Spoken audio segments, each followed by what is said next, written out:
There's now a UAV on the battlefield that, despite being 6 months old, there is no public video of it being used because it's classified.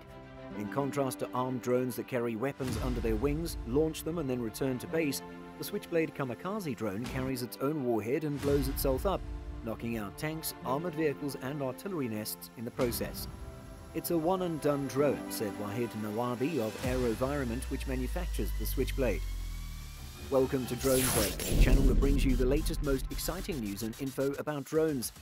In today's video, we talk in depth about how the Switchblade drone works, so make sure to stay till the end of the video to know how the lessons learned against Russia from World War II can be applied to win this war in Ukraine.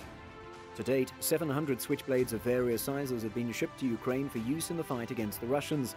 We are aware of the actions being taken by Ukrainians. This is our contribution to the effort, Switchblade Program Manager John ALDANA said. When asked why the Switchblade drone, which is a missile in its launcher with its wings folded, is called that, he explained it this way. It can be contained within this tube. The device known as a gas generator is located at the very bottom. As a result, the Switchblade is expelled. As soon as it's free of the tube, the wings will deploy automatically, and the process will be quite quick, similar to that of a Switchblade. Cameras in the nose scan the battlefield and feed video back to the Switchblade's operator, who controls it with a tablet. Once it locates the target, the operator has the ability to dive bomb into the target and destroy it, ALDANA explained. Switchblades are already being loaded into crates and loaded onto shipping containers bound for Ukraine. Nawabi stated that they've been in contact with Ukraine's armed forces. They may require thousands of them. The type of warfare in which they are currently engaged is almost ideal for the Switchblade capacity. He's referring to the long Russian convoys that are making their way closer to the front lines. Switchblade can just pop them out like popcorn, he observed. I really mean it. When asked if a Switchblade could be destroyed by gunfire, ALDANA replied, "As far as I know, it's never happened. It's not exactly a stroll in the park, is it? It appears enormous when laid out on the table, but it's difficult to see when it's in the air. However, it is possible to disrupt the Switchblade's operating signals, and only 100 of these weapons have been deployed so far. Despite this, Russia has included Wahid Nawabi and Kamala Harris on its list of Americans subject to sanctions as a result of their involvement with the weapon. This is not his first encounter with Russians in any capacity. I was born and raised in Afghanistan, Nawabi explained. I left Afghanistan right at the start of the Soviet Union's occupation of Afghanistan in the early 1980s, so this is also very emotional and personal for me, he said. I was there when the war broke out. At the age of 14, he was the oldest of 4 children, and he witnessed what happened when the Russian army invades a country. I was there. I completely understand how it feels. In the span of a few seconds, a person's life can be turned upside down and drastically altered. Furthermore, he recalls how one weapon, the American-made Stinger missile, was instrumental in driving the Russians out of Afghanistan. I remember the Stinger missile like it was yesterday, he said. I was present when it happened and saw what it did to the Russian helicopters.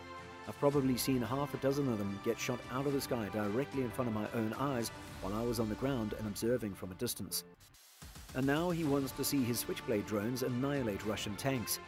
A capability that cannot be heard, seen or traced back to its point of origin, and then, bang, it sneaks up on you out of nowhere, he added. It just creates chaos and confusion in your mind. If you've made it this far, make sure to leave a like and subscribe, as it helps us greatly in making this content. Nonetheless, the most important question that must be answered is whether all of this will be enough to deter Russia. It still does not feel like we are all in to win, retired General Ben Hodges, former commander of the United States Army in Europe, said. He believes that the US is being overly cautious in its assistance to Ukraine. We've exaggerated the likelihood of so-called World War III to the point where we're making policy decisions based on exaggerated dread, Hodges said. We've taken this fear to such an extreme that it's influencing our decisions. Fear of provoking a man with thousands of nuclear weapons at his disposal who's willing to deliberately destroy civilians in order to achieve what he calls victory.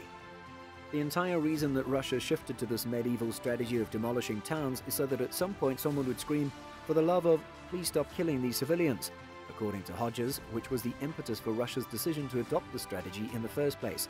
Let's reach an agreement, which is precisely what the Russians want. Russia issued another warning about the potential for unanticipated repercussions last week in response to US arms supplies. However, despite this fact, the government of Joe Biden decided to increase its support for Ukraine by providing the country with 18 howitzers and 40,000 artillery shells. According to retired Army Colonel Richard Hooker, who served with the 82nd Airborne, the weapon in question is a typical field artillery piece that's quite devastating as a combat system. The howitzers are one component of a brand new aid package for the military that also includes 200 armored personnel carriers. According to Hooker, it'll be beneficial, but I wouldn't classify it as a game changer. The statement was made by General Philip Breedlove, who served as the previous commander of the United States and NATO forces in Europe, that I used to believe that given these crimes and the depth of the Russian government's activities, the West would eventually get engaged in the conflict. However, it is abundantly evident that Western nations have come to the conclusion that they will not enter that region with direct military force. He was asked if the more than $2.5 billion shelled out by the Biden administration to supply the Ukrainian armed forces with various pieces of weapons is enough or not. He said, "I don't think that the quantity of money nor the number of tons of equipment that we deliver is the measure of merit. The true test of effectiveness is to ask when these weapons will be in the possession of the Ukrainian military so that they may destroy Russian machinery and kill Russian soldiers, because achieving that goal is the only way to win this war." Breedlove stated that assistance from the West had been unsuccessful in preventing Russia's siege tactics from destroying the city of Mariupol. Having run out of food and ammunition, the forces defending Mariupol have decided to capitulate since they're unable to continue fighting. We have a responsibility to make certain that such items are transported to the front lines where the battle is taking place. When asked how we could solve that issue, Breedlove responded by suggesting that the United States should repeat what it did in 1948 when Joseph Stalin erected a land blockade around the city of Berlin, and the United States called his bluff by breaking through the blockade with aircraft.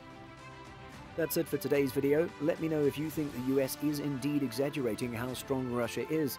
I hope you've enjoyed watching this video just like I've enjoyed making it, and make sure to comment with any future videos that you're interested in watching. I'll be seeing you all soon, but until then, watch this video to learn more about the Terminator drones used by the Ukrainian military. And as always, subscribe or crash.